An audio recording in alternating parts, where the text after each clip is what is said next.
At the start of the film, a large crowd of protesters gathers outside a government building to voice their anger against Governor Sandro Correa, who has been exposed for his corrupt activities and embezzling state funds. The atmosphere is tense as people throw objects and stones at the building, while the governor, in a panic, hides under a table until a masked man finds him. In the following scene, members of the DA force are shown gearing up and arming themselves for action.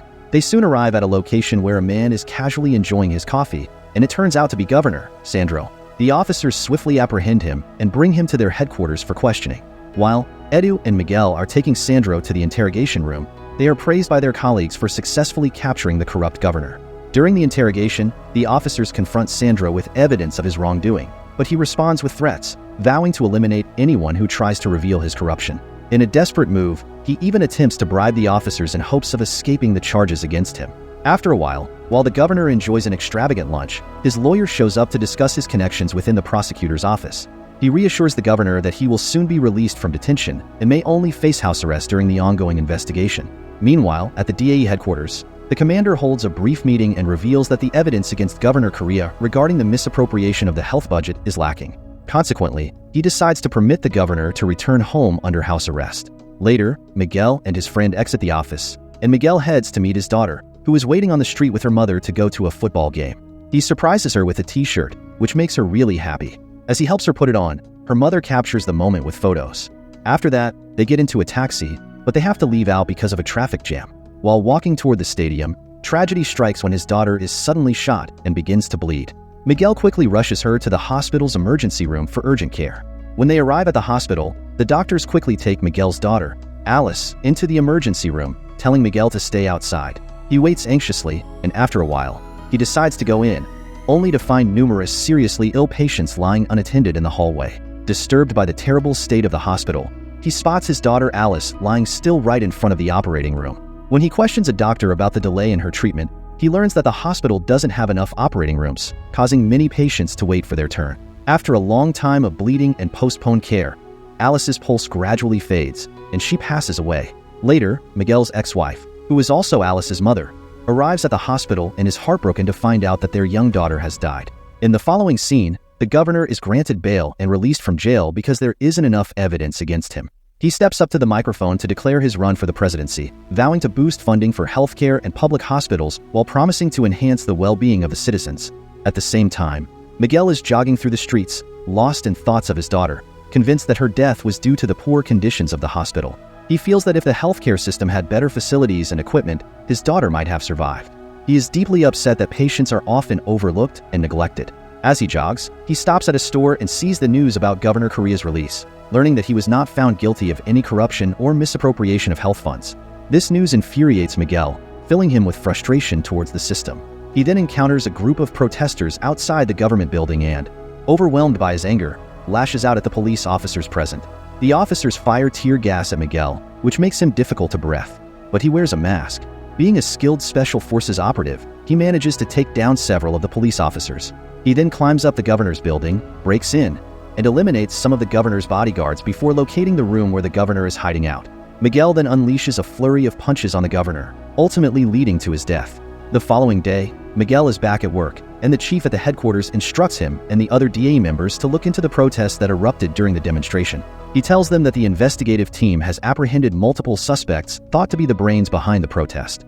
Among those suspects, Miguel spots a woman he had encountered during the protest when he confronted the police. Miguel questions the woman, who identifies herself as Nina, a programmer. She discloses that she is aware of Miguel's involvement in the attack on the police and even has a recording of the incident saved on her cell phone. After heading to the evidence room to check her phone, Miguel confirms her claims are accurate. With no other options available, he reluctantly decides to let her go. Later that night, while going over the video and the day's events in his apartment, Miguel manages to track down Nina's address and then finds her walking along the street.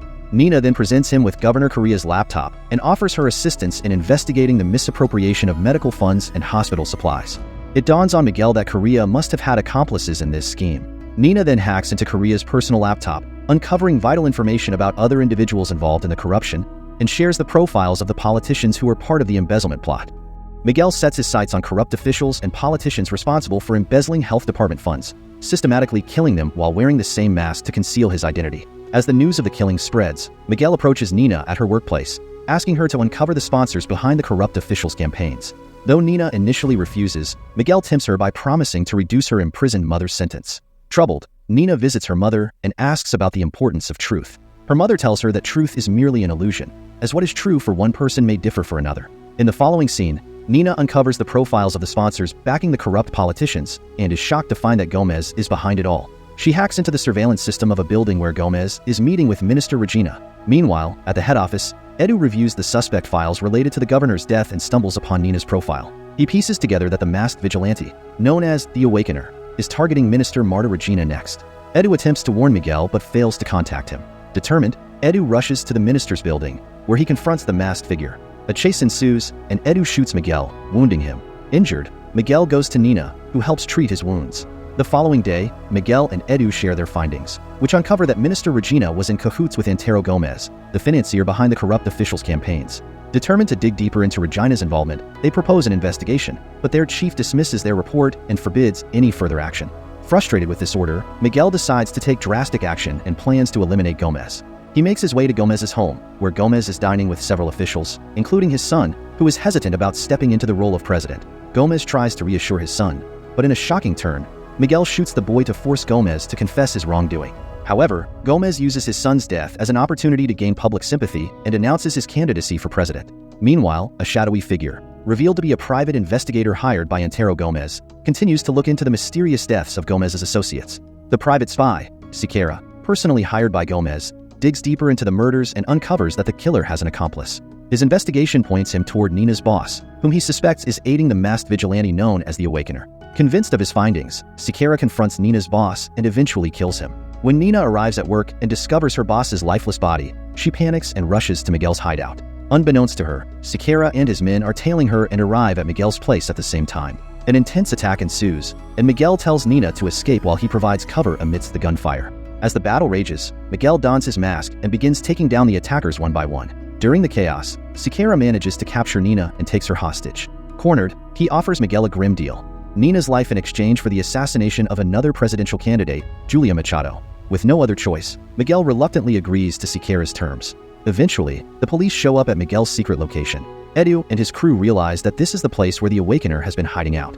Edu is taken aback when he finds out that the Awakener is actually his closest friend and co-worker, Miguel. With this shocking revelation, Edu and his team quickly make their way to the site of the presidential debate, aware that Gomez is the next target on the Awakener's list. Meanwhile, Miguel is also on his way to the debate, planning to assassinate Julia. Just as Miguel is about to execute his deadly plan, Edu steps in to confront him. They engage in a brutal fight, with Edu desperately urging Miguel to stop what he's doing, but Miguel remains resolute and continues with his deadly intentions. At the same time, Nina, who is being held captive by Siqueira, fights back fiercely and inflicts serious injuries on him. Later on, Miguel finds himself arrested for the murders of the corrupt officials. In a bid to change Miguel's mind, Edu brings in his ex-wife, who tells him that their daughter would be incredibly ashamed of his current actions as a vigilante and would not look up to him. While sitting in his prison cell, Miguel discovers that Antero Gomez has emerged victorious in the election. Deputy Diogo, one of Miguel's superiors, comes to visit him with the intention of killing him, but Miguel manages to turn the tables and kills Diogo instead. He then escapes from prison, arms himself, and makes his way to the Parliament building, where Gomez and his fellow politicians are celebrating his election win over Julia. Without a moment's pause, Miguel launches an assault on the Parliament building, taking out Gomez's associates and allies. When he finally faces Gomez in his office, Gomez argues that corruption is a permanent fixture in society, rooted in human greed. In a fit of rage, Miguel shoots Gomez without a second thought. After eliminating Gomez, Miguel realizes he is encircled by Gomez's men, all aiming their weapons at him. Yet, Miguel has one last trick up his sleeve.